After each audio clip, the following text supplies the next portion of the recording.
दक्षिणेश्वर काली। एक राजा जो जन कल्याण के लिए निकले थे और अपने प्रजा के कल्याण के लिए एक आदमखोर सिंह को मारने गए थे। आदमखोर सिंह का मतलब होता है कि जो मनुष्यों का रक्त पीने लगे, उनको खाने लगे, उन्हें मारने लगे, तो उनकी आदत पड़ जाती है, फिर वो रोज मनुष्यों का शिकार करते हैं। तो ऐसे सिंह से गांव वाले, नगर वाले और उनकी प्रजा परेशान थी। तो वह राजा जो है अपनी प्रजा के कल्याण के लिए उस आदमखोर सिंह को मारने गए थे। सिंह को मारने की एक प्रक्रिया होती है। वह एक तो ढूंढने में मिलता नहीं है, क्योंकि जंगल का राजा होता है, बहुत बुद्धिमान होता है और बहुत शक्ति संपन्न होता है। तो उसे अगर थोड़ा भी आट लगती है कि उसके ऊपर कुछ खतरा है, तो वो वहां से गायब हो जाता है। फिर जंगल भी बड़ा घनघोर होता है और उसके क्षेत्र में जाके उसे ढूंढना आसान नहीं होता। तो जहां पर जल का स्रोत होता है उससे थोड़ी दूर पर कुछ शिकार बांध कर, कुछ उसे चारा डालकर अपना ऊपर पेड़ों के ऊपर मचान लगाकर बैठ जाते हैं, जहां सिंह चढ़ ना सके।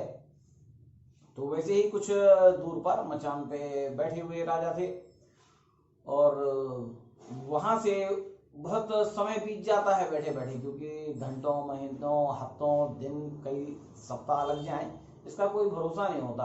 क्योंकि सिंह कब आए कब ना आए, और बुद्धिमान तो वो रहता ही है, जान जाता है।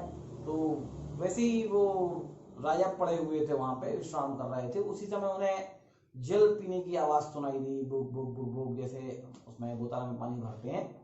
तो उन्हें लगा सिंह आ गया है, और अपने प्रजा के कल्याण के लिए उन्होंने एक शब्द वेदी बाण चलाया। शब्द वेदी बाण कहलाता है जो आवाज सुनकर चला जाए, जहां से आवाज आ रही है, जहां से शब्द का स्रोत है।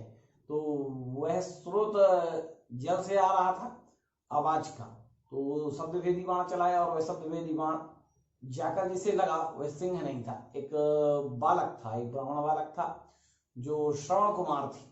और जो उस राजा ने वह तीर चलाया था वह राजा दशरथ थे। तो जैसे ही राजा दशरथ उस बालक के पास गए, तो अंतिम अवस्था में उसने कहा कि आप मेरे पास में माता पिता हैं और उन्हें जल पिला दीजिए। और जब वह जल लेकर गए और राजा दशरथ ने श्रवण कुमार के माता पिता को जल देने की चेष्टा की, तो उन्होंने कहा मेरा पुत्र कहाँ है।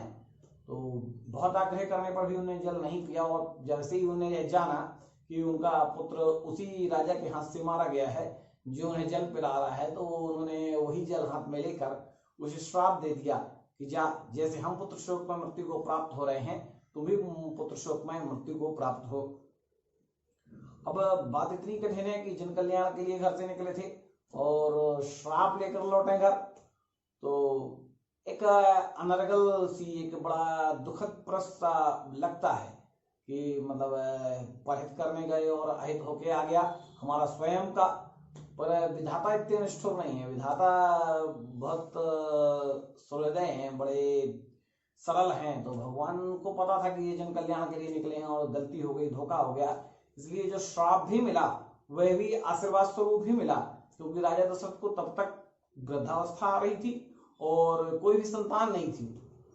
तो जैसे यह श्राप मिला कि पुत्र शोक में मृत्यु होगी, तो यह तो निश्चित हो गया कि संतान होगी और पुत्र ही होगी, क्योंकि पुत्र शोक में मृत्यु होनी है।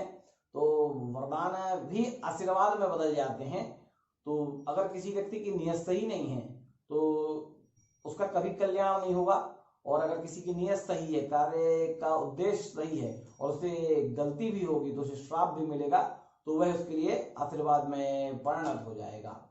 तो इस तरीके से एक दिया हुआ श्राप एक आशीर्वाद में पलट गया और उन्हें वरदान स्वरूप संतान भी प्राप्त हुई, और भगवान राम जैसी संतान प्राप्त हुई, और उसी के वृक्षों में फिर उनकी मृत्यु हुई। अब वह उनका जो ब्राह्मण का दिया हुआ श्राप था सत्य भी हुआ, पर उनके लिए बहुत आशीर्वाद स्वरूप ही वह श्राप लगा, क्योंकि उनका उद्देश्य गलत नहीं था, सही था।